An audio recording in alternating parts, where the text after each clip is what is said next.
Iš tiesų, jūsų darbas nepaprastai svarbus. Jūs pasitinkate naująją gyvybę.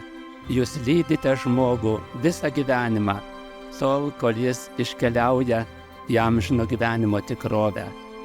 Mes dvasiniu būdu palydime maldą ir trokštame, kad jūs būtumėte tvirti, nepalūžę, ištikimi ir drąsiai eitumėte savo pašaukimo keliu. Tačiau jūsų pasiaukojimas nuostabus. Jis prikelia žmogų naujam gyvenimui. Ir Dievas leidžia daryti jums nuostabius darbus. Tegul jūsų gyvenimas būna šviesus, džiugus ir laimingas. 180 metų tai yra labai didelis laiko tarpas, 4 ar 5 kartos, jos pasikeitė, išėjo, ateina kiti. Mes kiekvienas esame ligoninės dalis ir kiekvienas esame svarbus.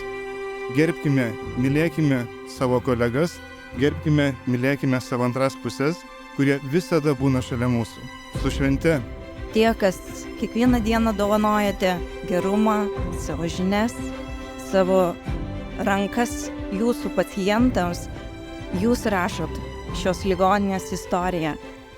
Gyvenimas, gyvybė, gydytojas, meilė, misija, medikas.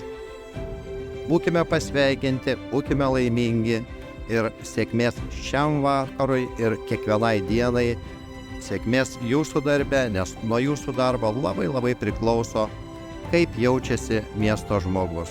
O labai norisi, kad miesto žmogus jaustųsi saugiai, kad jis būtų sveikas, taigi būkime sveiki, saugus ir laimingi.